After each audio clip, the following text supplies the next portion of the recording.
Good evening everyone and welcome to another Rombauer Hour. Tonight is the Cabernet edition. My name is Richie Allen. I'm the Vice President of Viticulture and Winemaking for Rombauer Vineyards. And I'm joined by a couple of my usual suspects. I have Luke Clayton, winemaker for Rombauer Vineyards and resident larrikin. Hello. Yeah, can't speak for yourself. Good job. Shut up, you. And I have Andrew Holloway, our associate winemaker and guy with the accent. Yeah, the weirdo. So, I couldn't make it to the last Rombauer Hour, so I'm excited to be back here with you all. But tonight we are doing all things Cabernet. So we're going to be tasting through a couple of these lovely wines. We have our Napa Valley Cabernet, our Stice Lane Cabernet, our Atlas Peak LMDG. Normally these wines are on allocation, and so they're available at March to our wine club only through an allocation method. But tonight only on Rombauer.com you can purchase them. So if you see a wine that you like that we're talking about, you can get on our website, and for tonight only, even if you're not in the Cabernet Club, you can purchase them. Cool, that's great. You know what? I am excited, Andrew and Richie. I'm very excited for tonight. Why did you say? Because we're not just trying cabs. Finally, well, they fed me last week, but they're going to feed me again when we're doing steak and cabs. I know they're getting good at feeding us. I know. And then steak, I mean, it's already good because we've already had a little bit of sampling, but we are ready to rip and roar through this stuff. We are. I think so. Well, we have our 4 Cabernets we make, but I think honestly, before we do anything, before we start yapping on, we should get a glass of wine. So you should be doing that at home if you haven't already. So Luke's pouring me the Napa Valley Cabernet Sauvignon. So this just go. So 2019. But going back to each varietal, we always look for the best locations and sources for what we're going to grow. So for say Zinfandel, we went up to the Sierra Foothills, which where we think we can grow the best Zinfandel. But for Cabernet, that brings us here to Napa Valley. And Napa truly is one of the best sites in the world for Cabernet Sauvignon. And so for that reason, the cabs tonight are all coming from Napa Valley. Now before we get too far into the show, we're going to do a little bit of trivia tonight. So we're going to ask you guys some questions for those who are listening carefully.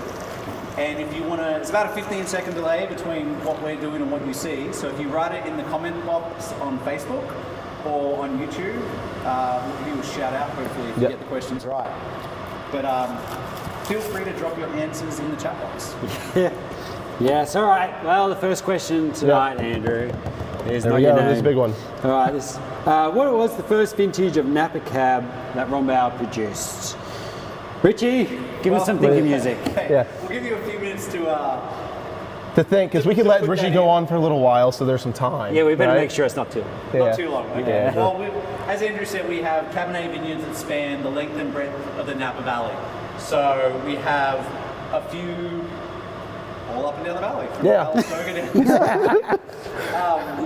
And then because of this, it gives us the ability to blend across many sites for the classic cab to make a true reflection of what we feel is a world-class wine for the Napa region. So up on the top of the Napa Valley, we have our Bennett Lane Vineyard up in Calistoga. On the south side of the Calistoga AVA, we have Blair Vineyards, which is a grower we've been working with for over 20 years now, since the vineyard was planted. On the south side of Stice Lane, we have our world-famous Stice Lane Vineyard. Then a little bit further down, we have Renteria 360, which is Oscar Renteria's vineyard in Oakfield. We've been buying Cabernet from for a few years now. And at the very bottom of the valley, we have Hackett, which is our Stag's Leap Cabernet. We also have vineyards that we work from the hillsides. We've moved around some of them in the recent years, but Atlas Peak is our company vineyard and the wine that we try and tried and true estate. Calm down, Andrew. I know. I'm going to have to. You know, I always think it's so neat because you have all these sites that are spanning basically the valley floor. So you're starting at the far north and you're working your way down all the way to Stag's Leap, which is just outside basically the town of Napa on the trail. And then you basically work your way up the hillside, 1,600 feet, Atlas. And so you're really getting a reflection of the vintage by looking at all these sites, and they all end up going into Napa Valley Cabernet. So it truly is such a great reflection of that year and the growing conditions of what Napa can give you. Well, what's first trivia question? So Andrew, again, what was the first year of Cabernet. So I'll go ahead. 1980. And which is interesting because, when people think of Rombauer, especially around, the country, they think of Chardonnay, right? And think of how much we are Chardonnay, a majority of what we make is Chardonnay, but we also make an incredible selection of red wines. But Chardonnay didn't start until 1982. So we had 2 years basically of Cabernet Sauvignon and then got into Chardonnay. So it's really a neat, kind of history of the company. And that first vintage of Rombauer wine ever, the 1980 Cab, actually was a Stag's Leap Cabernet. It came from Carl Domaney's vineyard in Stag's Leap. He's an old grower. He's pretty elderly now. It was actually crushed and fermented at Schaefer, and then aged in Koner's garage in barrel. There was 7 barrels. That was actually Koner's garage is above the winery in St. Helena, and that's where it all began. But now the Napa Cab is a blend across many blocks across the Napa Valley. So St. Helena, Calistoga, Oakville, Stag's Leap, and Atlas Peak. Andrew, why don't you talk about the different sites and how that climate affects the wines? Yeah, no, so it's great. So when you look at Valley Floor, you're generally talking about more supple tannins, right? A little bit softer profile, more fruit forward, and then you're looking at the hillside, Atlas Peak, which has 1,600 feet. It's really stressed, really intense berries, so you're getting the structure and the length of the wine. And then you look at, say, Bennett, which Bennett is up in Calistoga. You get this really neat, well-drained site right at the base of Mount St. Helena, and you get these beautiful fruit intensities, a lot of blue and red fruit. And then you work your way down, and you have, Blair, which is always like really like modern, voluptuous fruit. And then you go to Stice, which is Stice. For me, Stice, Renteria 360 in Oakville, and then Hackett down in Stag's Leap, all share the similar profile of black cassis, a minerality, this graphite element, great balanced wines. Stag's Leap's a little bit cooler, so it's a little bit more herbaceous, a little bit more minty. Yep. And then Renteria 360 and then Stice have this beautiful intensity of black fruit. And so those layers basically build this wine out with this incredible depth and layering on the palate, and then you get the structure from Atlas. And so you're really building out this wine. Can you let someone else talk, Andrew? Yeah, I can. Luke, you've got the new release in your glass. I can try. This is the new 2019 vintage that we've just released this summer. How do you see the wine now compared to when it was bottled this time last year?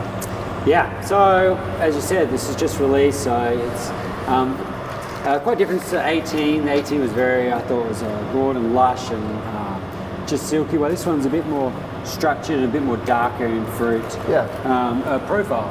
And even the last month from tasting it from release, it's softened out already. It's got richer.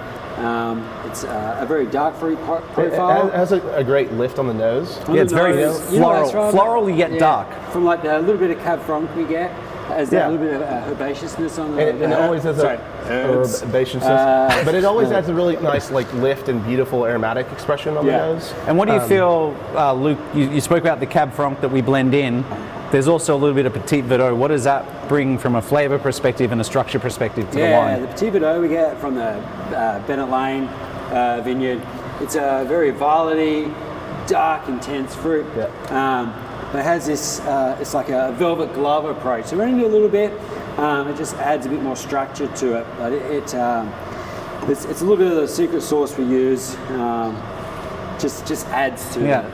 So Cab Franc and Petit Verdot are 2 Bordeaux varieties. There's a number of varieties they can grow in Bordeaux, but there's 5 common ones: Cabernet, Petit Verdot, Cabernet Franc, Merlot, and Malbec. We're working with 3 of those because they do well in the Napa Valley climate, and they add layers of complexity. We don't work with the other ones. We work with Merlot. Occasionally we'll blend a little bit of Merlot into classic Napa Cab. But it's always, we're trying to make the truest reflection of the region as a whole, and that's what we feel we have in this glass. No, I think each varietal will add its own expression to it, and it will really represent not only the valley but the sites that it's grown on. Yeah. Which is interesting because it takes us to our next wine, which is a single vineyard Atlas Peak, right? And it's 100% Cabernet Sauvignon.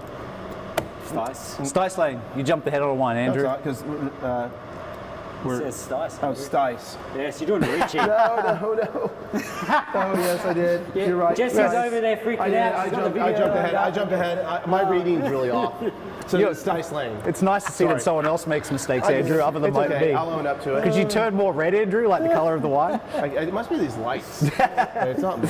Anyway, Stice Lane. Stice Lane Cabernet. Tell us about this. It's a 100% Cabernet. 100% Cabernet. Tell us about it. You know, Atlas Peak's also 100% Cabernet. So, see, I knew I had something going on for me. But Stice Lane, 100% Cabernet, and this is, I mean, we already touched on it, but site right south of St. Helena.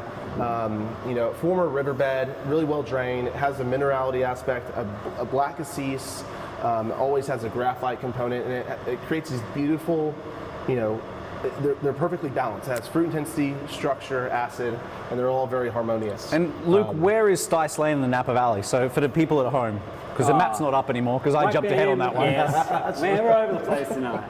Yeah, so it's basically in the middle of the Napa Valley. It's about a mile south of the town of St. Helena. South of St. Helena.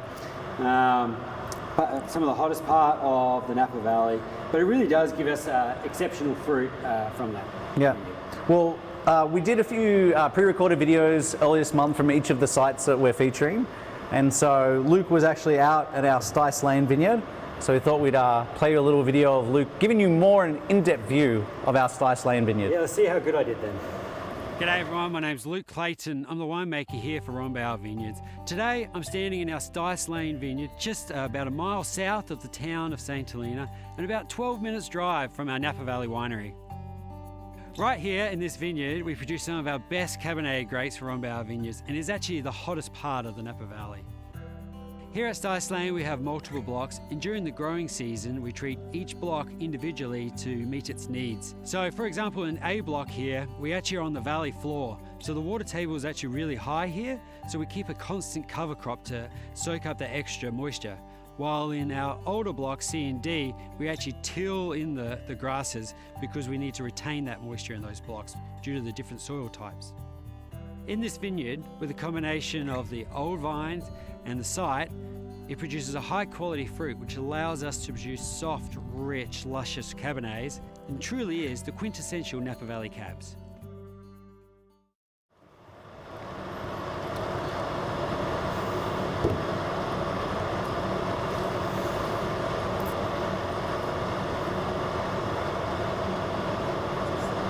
Got nothing.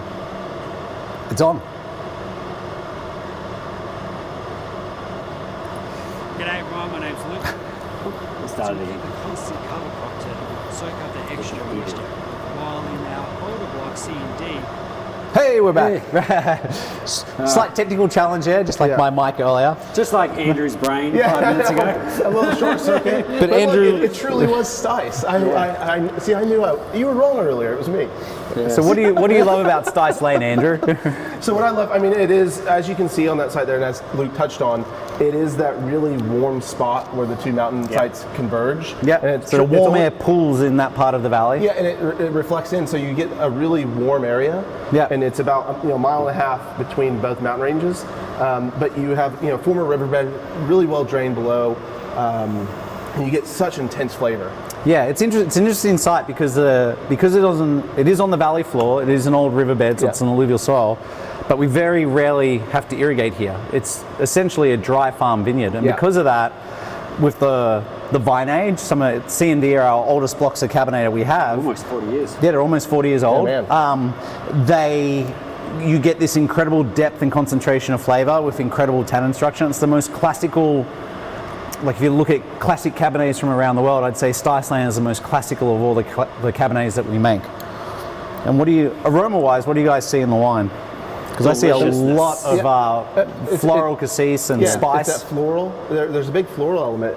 To both of these wines today, just right off the back, it's been very floral.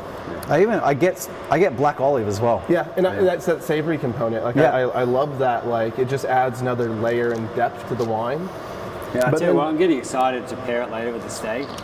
I loved how soft and velvety is on the palate. Yeah. It has such a plushness and richness.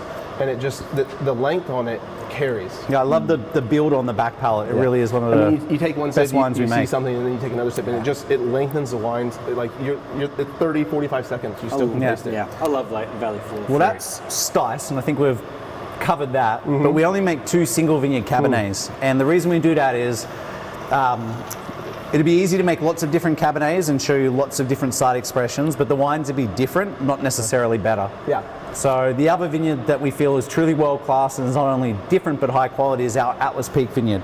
So it's the other. They're polar opposites in terms of style. But it's a neat dichotomy to see. Yeah. And so before we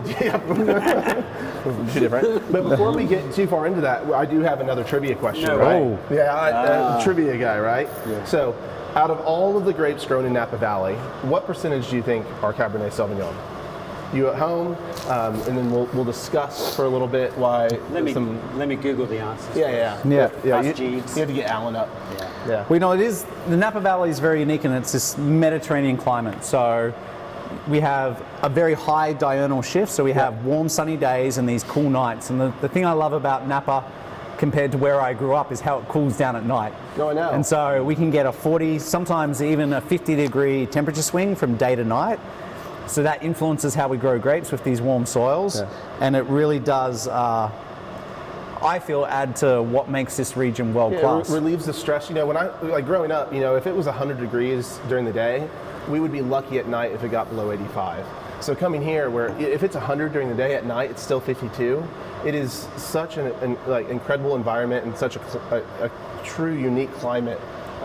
But you can see how the grapes stress during the day and then they are relieved at night. Is that why winemakers wear vests all the time? That's why you have layers, right? Yeah. It's all about the layers. Layers of flavor, layers of clothing. Yeah. And that's why he always has 15 layers on. Yeah, thank you. Well, I don't, I don't run as hot as you, Andrew. Yeah, I know. No one can. Anyway, Luke, back to the trivia question. What do you think the answer is? Well, let's repeat the question for the people at home. So, out of all the grapes grown in Napa Valley, what percentage are Cabernet Sauvignon? Well, it says here. Yeah. What is 55%? Not my. No, it probably was my report. It wasn't card. internal? Yeah. But it's actually 55%, Andrew. It's not commonly known. The second one is Chardonnay. So there you go. Yeah, well, that's enough Thank you, trivia Alan. now. Yeah. But for those who got it at home, we can't see, but way to go. But now it's time to talk about my favorite vineyard. And what is that, Andrew? I know all the people at home are very excited to hear all Well, about of your course, favorite vineyard. as I have spoken to earlier, Atlas Peak. I wanted to jump ahead to it. You've because spoken a lot, Andrew. all I wanted to do was jump over and kind of gloss over Luke's, and so I just wanted to get to my favorite Atlas Peak. And it's such a unique site. It is at elevation. It is our one estate hillside site. 1,650 feet, volcanic soils, and it makes these incredible wines of structure, aromatic intensity, this red fruit, and there's a minerality to it, and they're just beautiful wines. Well, it was no surprise, given Andrew's love for Atlas Peak, that when we did the pre-recorded vineyard segments, Andrew volunteered to drive all the way up to the top of Atlas Peak. So here's a little clip from the vineyard. Hi, I'm Andrew Holloway, the associate winemaker here at Rombauer Vineyards, and today we're here at the Atlas Peak Vineyard. For those of you who don't know where that's located, it's up in the Atlas Peak AVA, which Napa Valley is a valley basically runs to the northwest to southeast. On the eastern side of the valley, we have the Baca Range, which is where we stand here, and on the western side, we have the Mayacamas. So we're basically in line with the town of Yountville, about 3 miles as the crow flies to my right or the west, and we're sitting about 1,600 feet off the valley floor.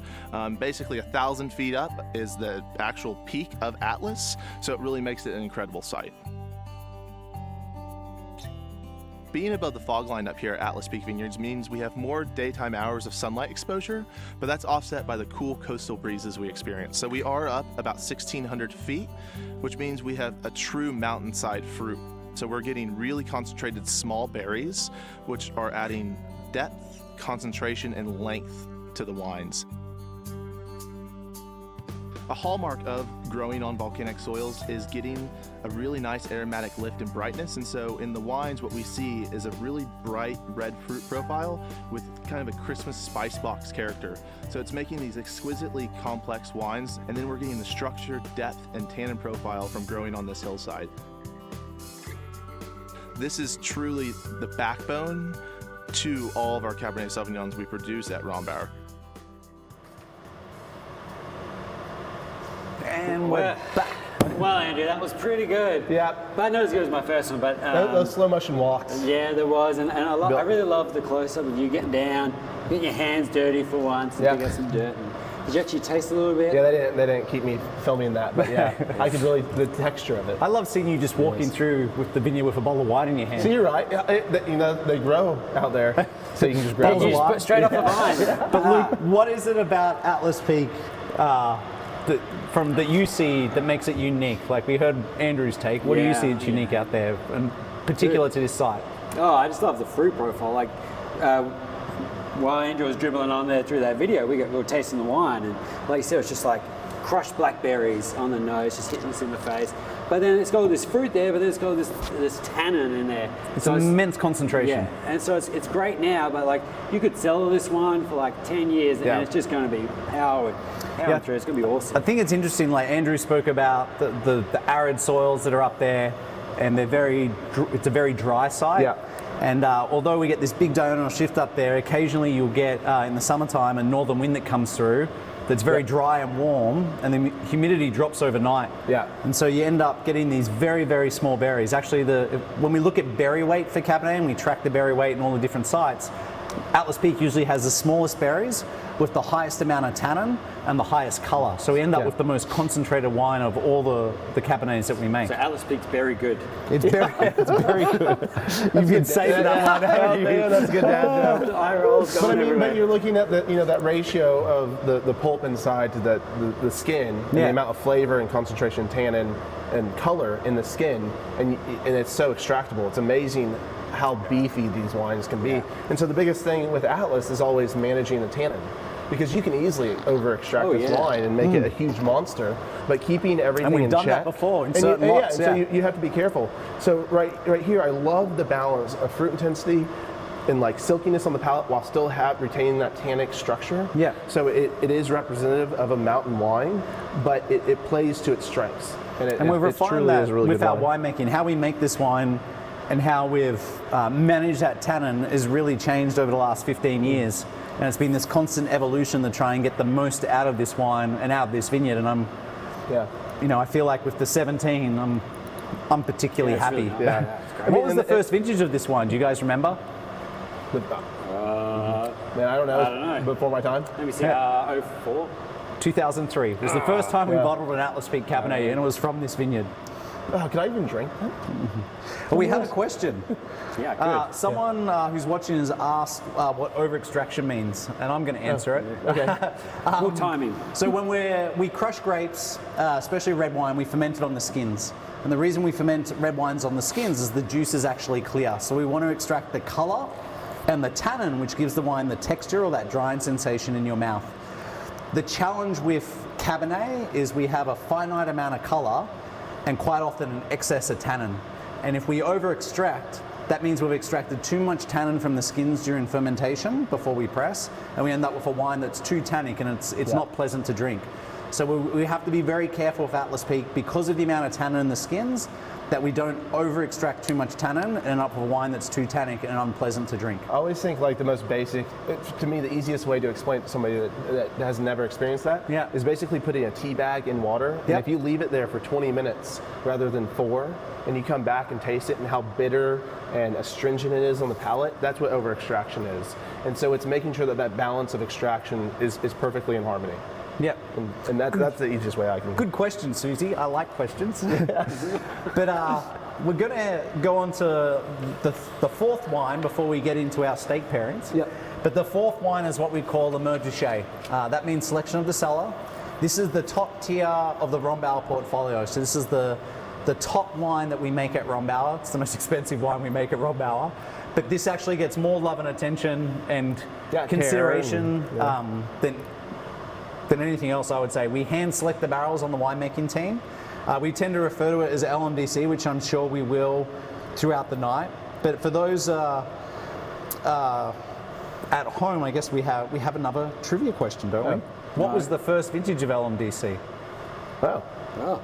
I don't know, but I'll talk about how it's made in the meantime. right. While we or wait at for least an answer. from our perspective, the selection. So when we go through and we taste all of the Bordeaux wines for the year, and sometimes it's Merlot as well. Like we've included Merlot in LMDC when it's been exceptional. Years ago, We'll go through, we'll taste every lot, we'll highlight and mark our highest graded ones, our highest scoring best lots.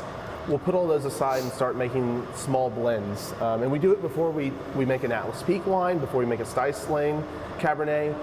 So we have the entire selection of Cabernet, Petit Verdot, Cab Franc, even Merlot at our disposal. And then we'll go through and select the best barrel. So this truly is the best, generally Cabernet-based blend we can make for that year. I know historically it had been a Bordeaux blend, but nowadays, especially in the past 8 years, it's always been Cabernet basically based, 75% or more. But it's truly the best red wine we can make for that year. Well, the answer to the trivia question, which I threw in there and didn't tell you guys about, was 1983. That was the first vintage of this wine, and that was the first time Rombauer ever made a reserve wine. So we're going to jump now to one more video, which is going to be on our Bennett Lane vineyard, and I'm in this one. Bennett Lane is, there's a block at Bennett Lane which has occasionally gone into the LMDC, but is also the home of what we call the secret sauce. So Not so secret anymore now. No, now it it's won't just be out after for this everyone. video. So Yeah. we're going to play the next video and we'll be back in a sec. Hi everyone, I am Richie Allen, the Vice President of Viticulture and Winemaking for Rombauer, and today we're in our Bennett Lane vineyard. So we're just north of Calistoga, about 15 minutes north of the town of St. Helena. Behind me, you can actually see Mount St. Helena. What makes this vineyard special is we have two different types of soil. In the east end of the vineyard, we tend to have clay, and down there, that's where we grow a lot of the Zinfandel and Sauvignon Blanc. And in the west end of the vineyard up here, we have this alluvial fan that gives us a Bale series soil. So we have this soft alluvial soil on top, and you can see underneath there's all this cobblestone.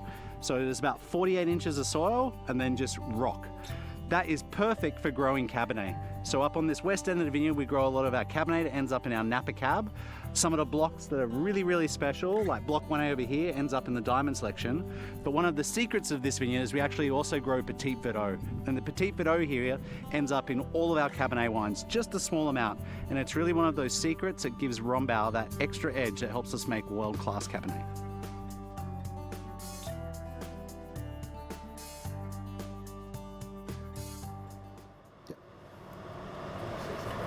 Hello. Yeah, Can so you hear me? how about that? So we're back, sorry. Having a little small technical challenge. So Bennett Lane, here at the top of the Napa Valley at the base of Mount St. Helena. One of my favorite sites, and you saw the soil, it's Bale series soil. We have anywhere from 2 to 4 feet of soil on top, but it's that cobblestone riverbed underneath that really makes this vineyard incredible. The vines, roots go very deep into that cobblestone, the fine water, and an underground stream. And so even if it's a super hot vintage and we don't have a lot of water available, we don't irrigate it, that vineyard seems to recover every time. Occasionally block 1A is made into LMDC, occasionally goes in the Diamond selection, but Well, I would say even like from wonderful a vineyard. perspective, it's one of our favorite blocks as well, the 1A. But I mean, truly is the Petit Verdot there. And that, that stuff is, you know, it's in everything. I mean, not the single vineyards, but the every other wine, 17 basically. LMDC has a little bit of Atlas Peak in it. Yeah. Has a little bit of Stice. Yeah, and a little bit of Stice, and then the Bennett PV. Bennett PV. Did it have any Renteria 360? I don't believe so. I think it Not was the 17? Diamond. Yeah. But this is, I mean, this to me, you can compare this to any top Cabernet from anywhere in the world, and it's phenomenal. But for me, this is like just a super harmonious wine. Like the tannins are in perfect check with the fruit intensity. It's supple. It has length. The biggest thing about this is even length on the palate. Is the length on the palate. Yeah. And the intensity, the concentration, and then the Petit Verdot. I mean, I think it's 11% in this wine, which is generally higher than we tend to see. But in great years, the Petit Verdot it's such an incredible wine. Because it lengthens the palate, adds a darkness, a richness, and that floral violet element. So it's such a neat wine. So before we cut to the food, because I can hear your stomach growling, Andrew, we just got a question. You're going all day. We got a question from I've only had Betty. like 3 pounds of steak so far. We got a question from Betty, and it's how big is a block versus a vineyard? So generally, a vineyard will divide up into blocks. A block can be anywhere from half an acre to, I think our largest blocks are about 12 acres maybe one. of Zinfandel up in the Sierra foothills. But basically, we're trying to shape out a section of hillside with a certain aspect, so we can, if say a hillside turns, we want to put a dividing line so we can keep a section the same. Keep the soils the maybe same. the soil changes at Bennett Lane. There's 2 different soil types, so we might divide blocks broken up based on soil type. But a good example is Bennett Lane is 65 acres, and there's 17 different blocks in that 65 acres. Ranging Stice from Lane size is to what? small. What's Stice Lane? 25 acres? 25 acres, And there's 4 main blocks. And then within those blocks, though, we subdivide and we pick and look at fruit internally within blocks. Yep. So picks aren't always just one block. Sometimes it'll be Morningside, sometimes it will be an NDVI or water stress map. Yep. And so we'll be looking at the most stressed section with the weakest canopy or the strongest canopy because they reflect quality within the vineyard. Well, now that your stomach's grumbling. Growling, he said. He's a I growling. want to introduce our someone you might have seen before on the live stream, once or twice. Alex Benson. Alex Benson is our in-house chef de cuisine, I would say. She's our events coordinator, so if you've ever attended an event at Rombauer, this young person and lady is behind it. Yeah. She does all the logistics behind any event at Rombauer, and she also works in the marketing department, so she wears a lot of hats, but we've been very lucky because she loves to cook. You've paired some steaks for us tonight, haven't you, Alex? I have. Thank you for having me out here today. We're excited. We love having you on the show. I do because you know always feed us. after what we've gone through today, we will need to do more of your cooking for us. Got it. And we can do steak Thursdays every Thursday. I'd be okay. I like that. You'd be too. okay. I can make that work. But going to steak, something that we had been doing at our Sierra Foothills location, out an hour east of Sacramento, was a steak and Cabernet pairing. And so today we're going to do a smaller, I guess, kind of version of a replicate of that. Yeah. And Alex will tell us a little bit about it and what we're going to kind of go through today. I'm just going to answer one question quickly because we don't get a lot of questions, but tonight we have quite a few. Susie's asked, how did the fires affect the wines in 2017? And so just quickly, in 2017, we'd actually finished picking Chardonnay, Sauvignon Blanc, Zinfandel, Merlot. Yep. And we even had, where the fire started 2017 was up on Atlas Peak, and we actually finished picking out Atlas Peak Vineyard the day before the fires broke out. We had a small amount of fruit still out in the vineyard at Bennett Lane and Stice Lane, and it was smoke tainted, so we didn't use it in the wine. So we were pretty much done. 2020 though, the fires did affect us a lot more. Yep. And in 2020 we didn't make any Cabernet or Merlot because the fruit was so affected by smoke taint. So 17. Stock up now. Yes, stock up now. 2017, we dodged the bullet. So, but anyway, back to the steak, Alex. Yeah, so kind of back to what Andrew was talking about earlier in the year in our Foothills tasting room, we launched a Cabernet and steak pairing. We had partnered up with the Amador Mobile Kitchen, and the chef team there took a lot of time to do kind of recipe development with different cuts of steak with our reserve wines. So this is a much more dumbed down version of it today. We've got 4 different cuts of meat. There is nothing dumb about this thing. Thank you, I appreciate it. So let's get started. All right, so first wine. Yeah. So we got. I'm switching now we're wines gonna go again. back through it. We get to do this twice, the winemaking team. All right. Can't wait. Hey, trained professionals. There you go. Yeah, we should make sure Andrew's fed. His tummy's growling. So what is the first wine? So- Sorry, the first one is our 2019 Napa Valley Cabernet Sauvignon. Correct. And what steak have you paired? We are pairing that with the New York strip. So the New York strip, it's super tender and full of flavor, and it needs a wine with really good acidity in order to cut through with it today. All of these steaks have been grilled and just seasoned with salt and pepper. We do have 4 different flavored salts that you can kind of pick and choose what you want to pair it with to Here's see the how it truffle changes salt the for you, flavor. Andrew. Yeah, thank you. Yeah, I'll go right for my classic sea salt. Yeah. And then look at that from height. Salt Bay. I'm gonna try the Celtic sea salt. And Andrew, I mean, you grew up in the restaurant business Yeah, with wait your till you family. know. How Yeah. would you say the Napa Valley Cabernet, which is the brightest in terms of acidity, the Right. youngest one in the group, how's that going to pair with, say, a steak like a New York strip? Well, so a New York strip, that it's like right in the medium wheelhouse of flavor, of fattiness and marbling. It's not as rich and dense, but it's not as lean as, say, a tenderloin. So it needs something to help cut through it with acid, and then something with good amount of or tannin, but not overt, right? So you have a decent amount of fattiness that's going to be in your mouth, and it's going to soften the tannin coming in. But if you have too much, it's still going to overpower the fat. So you want something that's right in harmony and balance with that. And certainly Napa Valley Cabernet, which is just right in the middle wheelhouse, is perfect for a strip. Yeah, the delicacy of the Napa Cab, it's the most classic and highest acid of all of the wines. Paired with that steak, for me, is I'm going to have a little more salt. I'm going to try this salt. Does it taste better when I do it from Hyde Andrews? It adds flavor through the air. Yeah. But I will say, and and Alex, today you grilled all these steaks. I did. I grilled all of them. So we did a high sear for about a minute or two, and then on medium for about, depending on the steak, anywhere from 9 to 12 minutes total. Yeah, and generally on the thickness, the thinner steaks are going to cook quicker, and your thicker ones are going to take a little bit longer. Yep. But nail the medium rare right on the edge of like that perfect. Oh, I ate all of mine. I wouldn't know. That's dead on. So, that is. Yeah. Like, I love. You can do it again. Thanks. I'll come back. I love having New York strip, and that is killed But it, you can Alex. see Killed it. the play. As anyone that's had steak and Cabernet before, this is such a good pairing. It's classic. It doesn't overpower the steak, and the steak doesn't overpower the wine. They're right in perfect harmony. It's funny because the steak is quite flavorful but still lean. It really brings out that black olive and savory character in the wine. You have all the fruit there, but those components start to really, for me, show on the wine when I have a sip of wine with the steak. I'd do it again, but I ate all my steak. So. There's more in the back. Well, that was the best steak.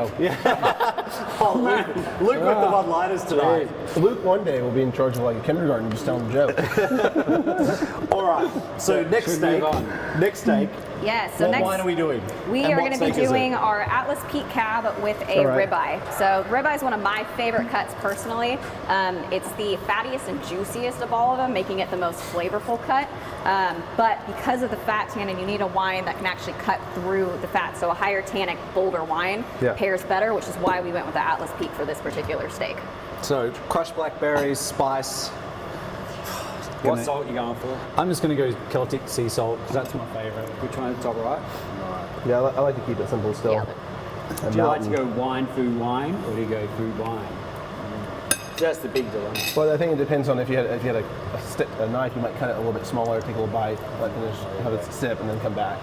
But in a ribeye, I better taste it. But just thinking, from say the strip and the tenderloin, you're moving from the loin area to the ribs, it's going to have more fat, more marbling, it's more flavor, and this wine really truly does need a wine that's bolder, bigger, and it has more tannin because So it needs, Atlas. the Atlas, and the Atlas is perfect for it because you're looking at mountain fruit. It has a higher level of tannin, but it needs to stand up to the amount of flavor and fat that we're looking at in this steak. It's funny when you have the wine by itself and you taste it, it always has that crushed blackberry and that huge fruit intensity to it. When you have it with the steak, you get more Christmas spice comes out. You get more of a briary flavor. It pairs so well, and that is a corn-fed ribeye. It is. We have more of that. We have more of that, right? We do, definitely. More in the back. But that pairing with the tannin, because you have the fat content. They play off each other, and it brings out a sweetness and spice to the wine. Tames it down. It does, and it does a really neat thing on the palate texture. And then it I don't know. There's this interesting combination of the fruit and the fat and savoriness of the steak. Yeah. And it creates this very intense finish and lingering on the palate. Best show we've done so far. It gets incredibly savory. I get almost like a truffle component, even though I haven't had the truffle salt from the Cabernet. I get truffle has that real pungent aroma. I get that in the steak with the wine. I don't want truffle salt on it. That would overpower the wine. It reminds me of Atlas after a few years in bottle. That's what I would. does. It almost much ages down. it. Yeah. It makes the wine seem softer really and neat. richer. Yeah. Cool. All right. Hang on. Next steak. No, I've still got one left. We're all getting carried away here. So our third cut is going to be the Porterhouse with the Stice Lane Cabernet. Porterhouse is an interesting cut because it's basically a 2-in-1. So it's a combo of a strip and a filet mignon. It has a little bit of intermuscular fat, but it doesn't have as much fat, and it's not as heavy as the ribeye just was. Yeah. Yeah, Andrew, So more the elegant Porterhouse wine. isn't the T-bone, is it? No, so Right. the T-bone's just further up on the cut, and the porterhouse is kind of that center heart of the thick tenderloin and the strip. Yeah. And you just have more natural fat because it's still in the bone. So the strip still has its fat, but even the tenderloin will can carry more residual fat because it's not cleaned up, right? So it has more flavor. Because there is a spice to the wine, and it's very strong cassis in the Stice Lane. Slight hint of olive. We'll see how. Can't wait. I don't know, but I think we're hating this one. Yeah. So there's the sound of them chewing. I know. Sounds really I know. good. Silence is a good thing. It means it what- tastes good. What I really love about Stice is that classic Cabernet though. It is that like wow. that black cassis, that black Try it with fruit, the steak. and It's then like you get all that black fruit in the cassis, but green olive. Like real intense green olive with the wine. And it just. You can come to my house anytime. You got it. That is so good with the steak. That is phenomenal. I just love how much it plays with I mean, each wine plays with the steak because it brings out such a savory or like It does, doesn't it? background Yeah. components of the wine where the fruit like balances with it, but then you bring out these other like flavors and textures in the wine. They complement each other. We do. It's a really So neat we should interaction. do steak pairing for every wine we make, I think, from now on. And I'll just check my cholesterol every 3 days. You'll be fine. Balance. It's funny, you it's still not get any that different. intense cassis that you get, Yeah. and like that violet character that you get with Stice. Yeah. It subdues the spice, but for me, that like green olive, like just and Stice has great acid to it anyway. Right. But that green olive character, like that reminds me of like a great like super Tuscan in terms of its flavor component. It's more savory. Yeah. It's yeah. Well, I love this steak because it's the 2-in-1 special. Exactly, right? You get your tenderloin, you get your strip, and you can play with each side of the bone, basically. I really feel to for see our both production sides. crew right now because we're standing here eating and drinking wine. They're all working cameras and producing, and I'm sure they're salivating, but it's I think There's there's enough some, I think there's everyone some after leftover They'll back get to there. try some later. Oh, man. that is phenomenal. But I'm kind of excited about this last pairing. So Save the best for last. what have we got, Alex? So next is, and last, is our Lumiere Duché and our filet mignon. So filet is going to be... what you're drinking. I am. It is my favorite. So the filet is going to be the Yeah, I most know. tender and lean cut. It doesn't have the fat like the rest of the cuts do. And our Lumiere is kind of a very restrained, refined wine. So it pairs a lot better because it doesn't... It can't cut through the fat like our other wines did. So enjoy. I'm getting text messages from my wife saying, I'm glad you're having steak because know. I've just made quiche. You got a lot to work through tonight. All right, so we have, this is the creme de la creme of Cabernet we've made. Some people would say filet is one of the best cuts of steak. Is this my Philip Garden? Well, I always think of a filet as like just a classic. You want simplicity in steak. You want flavor, like tenderness. It doesn't have as much flavor, right? But it does. But versus like a ribeye, where this takes on like the salt and pepper and the butter, the creaminess of it, it will play really well with a wine that has this elegance and this like very purity of fruit. Like it's a purity of fruit, an elegance, and a length. And it's I don't going to feel be like very- it changes the wine as much as the other cuts. It more complements the wine on the palate. It's almost like you have like a reduced berry sauce on the steak. Like it's it's like a synergy rather than like Yeah, because changing. there's not the fat that coats your mouth that your tannins cutting through. Yeah. It's like your palate is now feeling both equally, whereas the other ones are so good. interacting. Yeah. Yeah. Such a good bottle of wine. It takes a lot to shut us up, but Alex, you've done it. I love the plushness of the Success. wine, and then I love the simplicity of a tenderloin. It's just like truly enjoyment, right? It's like you don't have to think about it, you don't have to work. It's just eat it, enjoy it. Simple. It's simple, right? That's what I've been There's doing. nothing simple Yeah. about that. It's phenomenal. No, but sometimes simplicity is best. Yeah. Like it's a good cut of meat. It's well cooked. Good job. Thank you. It's funny because it is such a lean steak of filet. With the wine, it is. It is fascinating because it's like the filet complements the wine.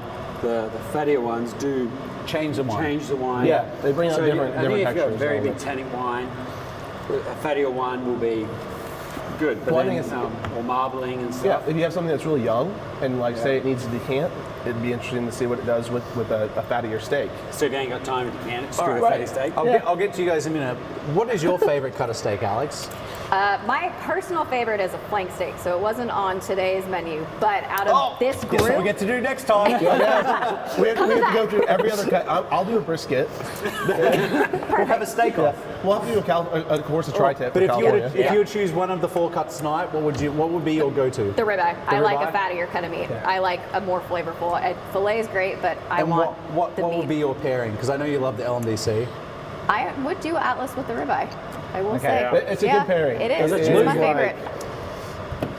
You know what? I actually just like the simplicity of it all. Yeah. Which you're just probably like, yeah, suits Luke. 55%. Pass. In Australia. The filet with the LMDC. Yeah, I mean, it's- or the that- filet that's- with the that's with my the favorite. Stice. I love the It's synergy. simply pleasurable. Yeah. It's Yeah. very good, and I love the 2-for-1 special, the porterhouse and Stice. Excellent. Yeah, Steak, man. I know. I get a strip and I get a tenderloin, and I get Stice. It's pretty good. Not the Atlas though. I love Atlas and ribeye. Like I do love the Atlas. Well, that but was I Alex's love, favorite. I know, but I love having. She chose to star in the No, show. I know. So I already chose that as my vineyard. So I love the 2 steaks in one. Yeah. Well, that And kinda- it always means you're getting a big cut. Doesn't matter. You're not making a mistake. Well, that brings us to an end unless you two have more to talk about because you seem to talk a lot. I've we ran will. out of dad jokes for today, so I'm good. So that brings us to the end of our show. Just a quick reminder, the 2017 Stice, Atlas and LMDC are available for tonight and tonight only on our website. If you'd like to join our Cabernet Club, where these wines are allocated in March every year, there's a QR code on your screen. If you scan this with your phone, grab a photo of it, whatever you need to do, that'll take you to the landing page where you can sign up for our Cabernet Club and you'll have first access to these wines before wines. anyone else, because they are limited production. We only make a few hundred cases of each. And some years, certain wines, we don't even make them. So Yeah. it really has to be a special year, otherwise we don't make them. And we should thank Alex again. Yes, Yeah. Alex, thank you for cooking us steak. Absolutely. A Thank great you for job. having me back. Can't wait for our after party where we get to go finish the rest of it. Absolutely. I know, really great job. Even the dry run today, when we just trialed cook, Yes. and then we dialed it in. But those first steaks to get through, and now we're eating second steaks. And now got we'll it have out. more steaks. Oh, they're delicious. Our next Rombauer hour will be August 18th. For August 18th, it will be the Chardonnay edition. So we're bringing back the Chardonnay edition. The reason for that is we will have just bottled our 2021 vintage of Rombauer Chardonnay. So you'll get a sneak peek of the reserve Chardonnays. You will get to try the new release, the 2021 Rombauer Chardonnay, which will be out in the market. And I can't wait to do that show. It'll be a And lot we of might fun. even be picking 22 Chardonnay by then. Actually, we might be. There Who might be a little knows? bit of SB in the winery. What's happening right now, actually? Right now is we're getting the blends together and we're preparing for bottling dead on a month from today, basically. So we Rombauer are going Chardonnay to will start start bottling bottling in a month. in about a month. That's as we're looking today. So that's what we're. I just want to give a quick hello to my mum. She celebrated her birthday this week, and my daughter Violet because she asked me to. And also a big shout out to Heather, who's our marketing director. She should be having a baby any moment now, and we can't breathe. wait. So we can't. Way to go, Luke, you get it. We can't wait to meet the new addition to your family. So we'll see you guys all next time, and thank you for joining us for another Rombauer hour. Cheers. Thanks, Cheers. guys. Cheers, guys.